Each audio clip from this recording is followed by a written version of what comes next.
siempre me gusta iniciar esta asignatura desde el inicio de la historia o desde lo que tenemos antes.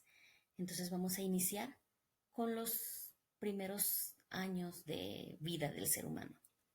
Como ustedes ya lo vieron, o si no, pues aquí lo van a ver, la humanidad surgió en África hace aproximadamente 3.5 millones de años, ahí en esa partecita que podemos notar. Al principio los humanos eran nómadas, es decir, iban de un lado para otro, no tenían un lugar fijo para vivir, cazaban, recolectaban, pescaban, pero nada más lo que les iba dando el planeta. Ellos no hacían nada más que viajar y viajar para poder encontrar alimento y subsistir. Debido a que eran nómadas, pues viajaban constantemente y eso hizo que poblaran el planeta, iniciando en África y obviamente siguieron ahí persiguiendo animales, buscando comida, que aquí ya se acabó la comida que había, pues vamos a seguir para otro lado, que estos animales emigraron hacia tal parte, tenemos que seguirlo y así poco a poco fueron poblando el planeta. Primero en África, como ya les menciono, después fueron a Asia, a Europa, a Oceanía, cuando ya empezaron a ser un poco más inteligentes y se les ocurrió inventar barcas o algo así, y el último lugar en ser poblado fue América. La historia cuenta que hace aproximadamente 20.000 años o 15.000 años hubo un periodo muy frío y esta parte que se llama Estrecho de Bering está en la vida real lejanísimo, pero aquí se ve un poco cercano. Es una parte muy corta entre Asia y América. Y la historia cuenta que hacía tanto frío en esa era de hielo que se congeló el agua del océano en esa parte. Y los humanos, al ir persiguiendo manadas de animales que emigraban buscando un clima más calientito, cruzaron por el estrecho de Bering sin darse cuenta. Tiempo después, pasó esa era de hielo, el estrecho de Bering se descongeló y los humanos ni cuenta se dieron que cambiaron de tierra, que cambiaron de continente, de modo que el mundo así quedó dividido como en dos partes. Una parte que era Europa, Asia, África, Oceanía, que creían que ellos eran los únicos en el mundo, y otra parte que era América, que igual los pobladores creían que ellos eran los únicos en el mundo. De esta manera se empezaron a desarrollar a ritmos diferentes. Europa, Asia, África y Oceanía descubrieron la agricultura, descubrieron cómo trabajar los metales. Incluso gracias a la agricultura comenzaron a hacer ya sus primeras ciudades hace aproximadamente 6.000 años. Y mientras tanto en América, las personas seguían siendo nómadas, es decir, llevábamos mucha desventaja en comparación de la otra parte del mundo. Aquí todavía andaban de un lado para otro buscando animales, persiguiendo comida, pescando, recolectando. Y en la otra parte ya trabajaban metales, ya estaban haciéndose espadas, cuchillos, ya sembraban, ya tenían ganado, ya tenían leyes, ya tenían ciudades. Incluso ya tenían reinos, comerciaban entre ellos, ya habían hecho barcos para ir de un lado a otro de forma más rápida. Y aquí en América apenas comenzaron a descubrir la agricultura, es decir, había un mundo de diferencia en la evolución. Y debido también a la agricultura, como en la otra parte del mundo, comenzaron a hacer sus primeras ciudades y sus primeras civilizaciones.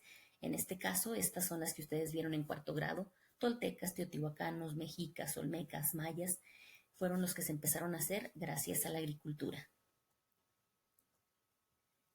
En Europa y en aquella parte del mundo, como ya lo mencioné, comerciaban, pero surgió un problema. En esta parte, que era por donde pasaban con mercancías de Europa para el resto del mundo, y donde pasaban con mercancías de China, de India para Europa, comenzó a haber piratas, no piratas con parche ni nada de eso, personas que asaltaban los barcos o las carretas que llevaban productos o que traían productos o que llevaban dinero. Entonces, obviamente, los reyes de Europa pues no querían perder su dinero ni querían perder su mercancía. Entonces empezaron a buscar nuevas rutas de cómo ir a estas partes del mundo a traer las cosas que les gustaban sin toparse con los piratas. Portugal fue el primer reino que descubrió que se podía ir por toda África bordeándola y llegar aquí a India, que era a donde llegaba la ruta de la seda, y llevar productos de regreso otra vez hasta Europa y aquí venderlos como él quisiera y ganar mucho dinero. España, sin embargo, pensó que ellos también podrían encontrar una nueva ruta y convertirse ellos en la potencia comercial más importante de Europa. Entonces tenían tres propuestas. La primera era seguir la misma ruta de los portugueses, es decir, seguir por todo el contorno de África, pero pues obviamente era una ruta muy larga y ya la tenían los portugueses. Otra idea era bordear cerca del Polo Norte para llegar por este lado, pero pues la dificultad aquí era que estas tierras, como ya vimos en geografía, están congeladas o con climas muy fríos y pues la gente podía morir en el intento de ir. Y Cristóbal Colón les propuso una idea, les propuso ir por este lado, es decir, si la Tierra era redonda, porque en ese entonces ya se sabía que era redonda, salir de aquí, viajar y bueno, obviamente saldrían por este lado. Él calculaba que la distancia entre España y esta parte de Asia no era tanta. Y ya llegando aquí, pues ya tenía acceso a China, a Japón, a India. Cuando él le propuso a los reyes de España esa idea, los reyes de España buscaron consejos con gente experta.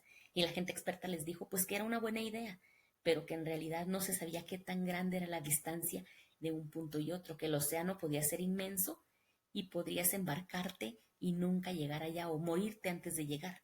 Entonces por eso dudaban para apoyarlo. Sin embargo, la reina lo apoyó y Cristóbal Colón, en busca de una nueva ruta como con la que comerciar con esta parte de Asia, salió eh, de ahí de España y el 12 de octubre de 1492 llegó a lo que él pensó que había sido India, o sea, esta parte.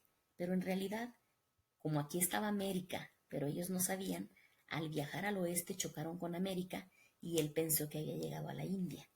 Por eso a nosotros nos llaman indios. Cuando regresó, pues obviamente tenía que llevar pruebas de que había llegado a la India, de que había logrado llegar a ese terreno y tenía que llevar mercancías y personas para que los reyes de España vieran que la ruta había funcionado, porque igual él podía mentirles y decir, llegué y a lo mejor ni había llegado, entonces tenía que llevar pruebas. Regresó y cuando llevó las pruebas, llevó personas que la gente que había ido a India sabía que no existía personas con esas características físicas, llevó animales, llevó oro, llevó alimentos y fue cuando se dieron cuenta que en realidad era otro lugar completamente nuevo. Entonces los reyes de España decidieron mandar expediciones para tratar de descubrir dónde era ese lugar nuevo y hacerse de ese lugar nuevo para ellos, adueñárselo. Así fue como se dio el encuentro entre los dos mundos que se habían desarrollado a ritmos diferentes. Ellos llegaron con armaduras, con barcos, con caballos, y nosotros apenas si usábamos taparrabos, no teníamos armas más que piedras y palos, y para acabarla, cuando los vimos con ojos azules como el cielo, con cabello rubio como el sol, en lugar de creer que eran extraños, que eran enemigos, creímos que eran nuestros dioses que venían a visitarnos y los recibimos con las puertas abiertas. Y ellos se aprovecharon de eso, nos conquistaron y empezaron a robarse los tesoros que aquí teníamos para mandarlos a España. Así duramos 300 años esclavos, viviendo en una extrema pobreza, siendo tratados muy mal, aguantando y dejando pobre el país y enriqueciendo España.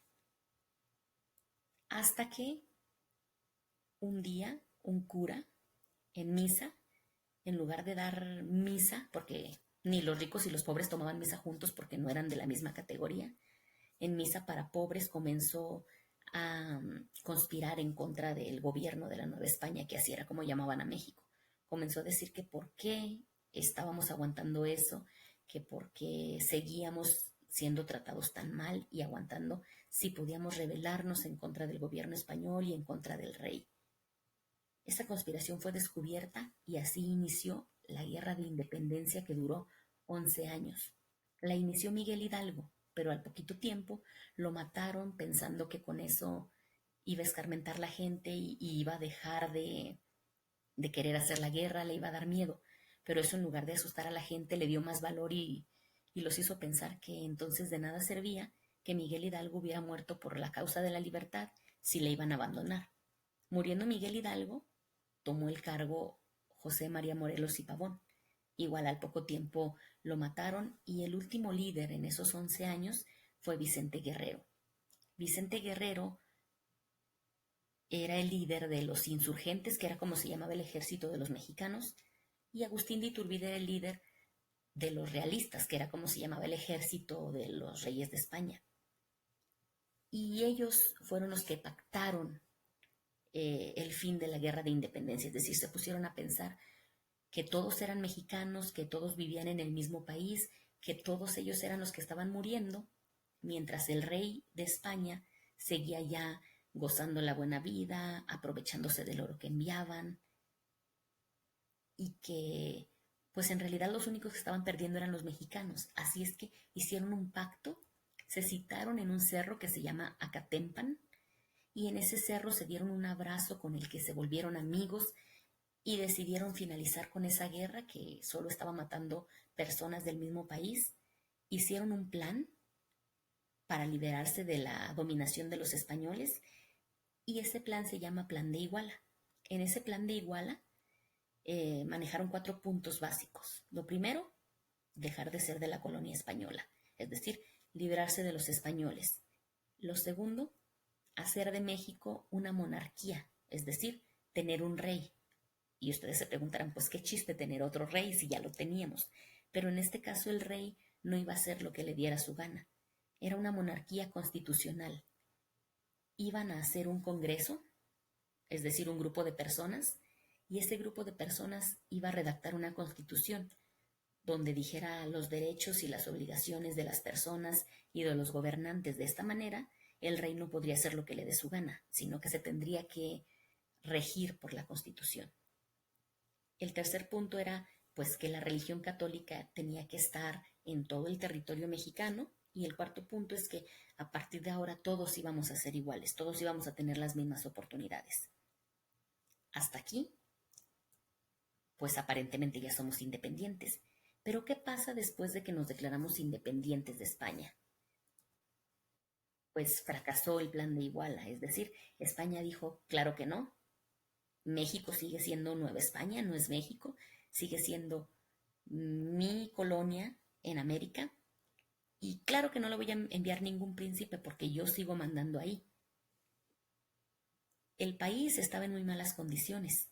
Después de 11 años de guerra, pues no tenía dinero, los ricos pues seguían siendo ricos, pero los pobres estaban más pobres de lo normal. Al enterarse de que nos habíamos separado de España y que pensábamos hacer nuestra propia monarquía, los países de Centroamérica se nos habían unido porque esperaban que si antes México estaba muy pobre porque mandaba todo el oro a España, ahora que ya no éramos parte de España, pues nos íbamos a volver súper ricos porque el oro se iba a quedar aquí. Entonces no quisieron perderse esa riqueza y se unieron, y esa es la época de la historia en la que México ha tenido el territorio más grande. Llegábamos hasta Costa Rica.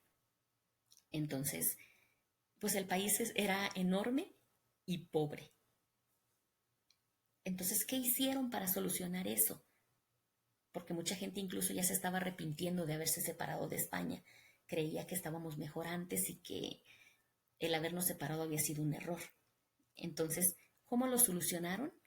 Pusieron a un emperador, en este caso Iturbide, que fue el que proclamó el fin de la guerra de independencia junto con Vicente Guerrero, fue el elegido.